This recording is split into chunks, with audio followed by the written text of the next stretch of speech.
Hi, good morning, sanibonani MK Party, Gauteng Province.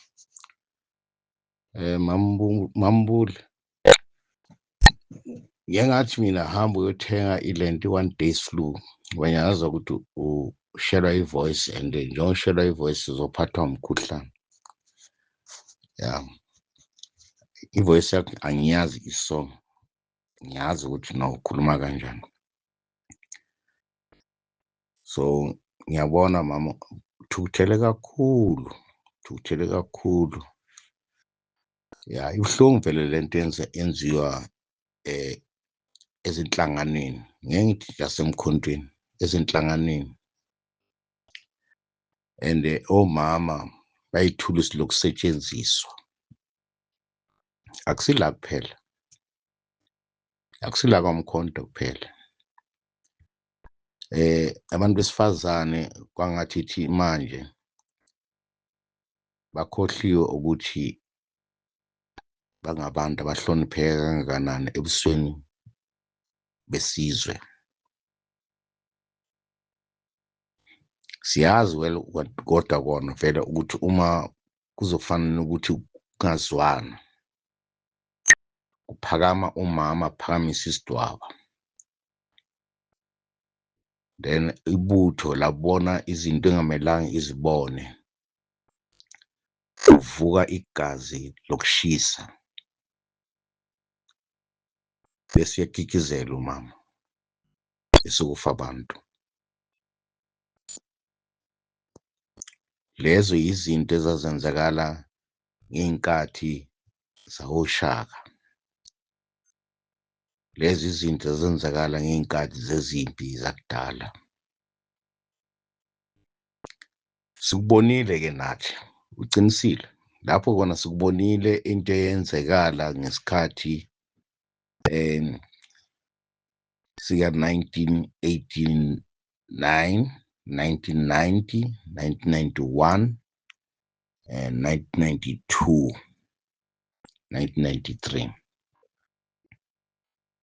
Yiyo lento eyenza ukuthi amabhunu abelungu abamhlophe ongidlebe zikhanya ilanga babona ukuthi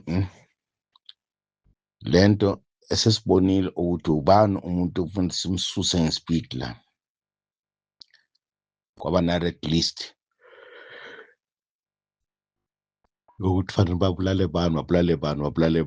bani kunhlangano ethize e-ANC. Kona kuyiciniso vele ukuthi amabhunu abelungu ongidlebe zikhanya ilanga bebethatha izibhamu bazinikeza i-IFP,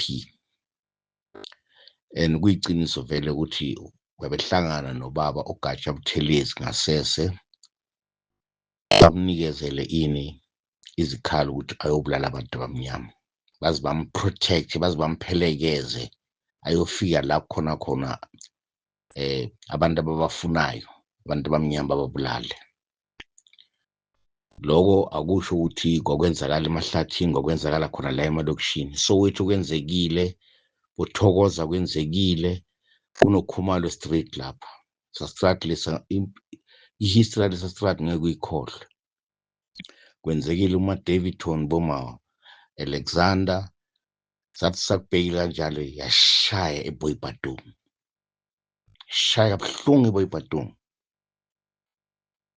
Ya, le ndawo yaseBoipatong ngaze ngawufika ngaso leso sikhathi leso, ngangikhona kulo mngcwabo loyo yabantu baseBoipatong ababulawa kabuhlungu.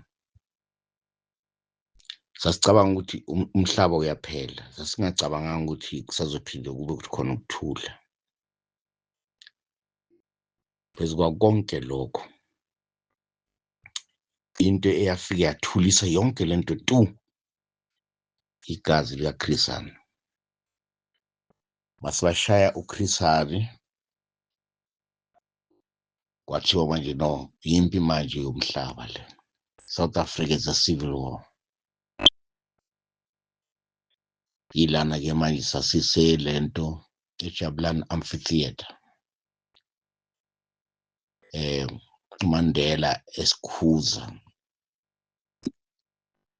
singamasotsha ANC. Sesingasalindeli manje ukuthi sesifuna ukuzwa ngo-government, sesingafuni ukwazi ukuthi kuno-government, singasafuni ukwazi ukuthi no-government wamabhunu. Akuvele kuliwe Bulawana kwanza. Wakhuza uMandela, angazi whether kuye uMandela or uGibson Makhanda.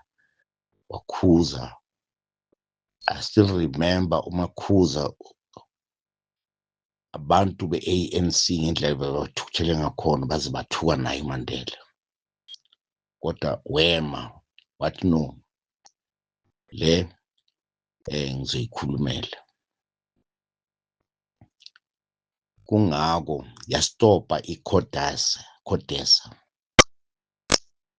ngegazi likaChris Hani, kwangena esinqumeni sokuthi manje ngo-1994, ngiyazi ukuthi it was 1993, kwazothi-ke ngo-1994 sangena okhethweni. Kahle kahle this election ka-1994, if ever kukuthi bazange babulale uChris Hani, bengeke singene kukhetho laka-1994.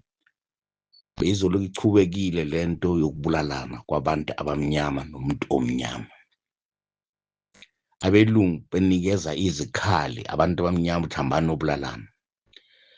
Uqinisile ematreyinini bekuhlasela amatreyini, kuhlasela amateksi, kuhlasela abantu laba abasemlindelweni, kuhlasela into eyayikhona. Kufanele silikhulume iqiniso, amasontweni nocha bebadlule emasontweni, bebangahlaseli amasonto, but imilindelo yokufa bebahlasela, bebabulala.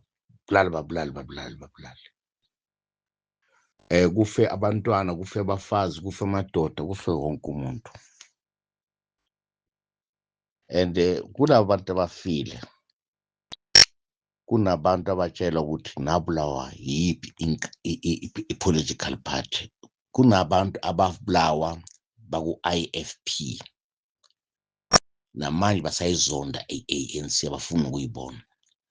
Kunabantu ababulawa i-IFP, abafuna ukuyizwa indaba ye-IFP.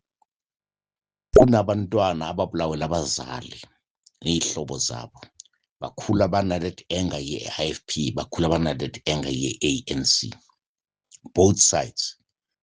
But the fact of the matter is one, ukuthi amabhunu abelungu babenikeza izikhali beze baphelekeze i-IFP ukuthi yobulala i-ANC. So i-ANC yazama ukuzivikela nayo, yazi nayo ngokwayo yahlasela nayo i-ANC.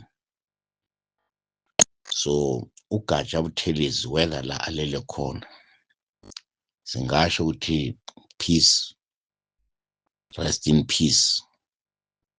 Kodwa cha, fanele silikhulume iqiniso, waba ngumuntu obaluleke ngoba ukuthi wonke umuntu wayekhala ngayo ukuthi uGatsha uyena osibulalayo, ngoba i-IFP isesandleni sakhe.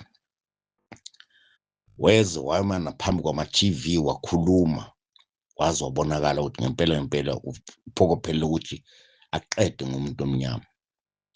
Naku ukugcina fanele ngikusho, abantu ungeke ubaqeda kusibona bakho.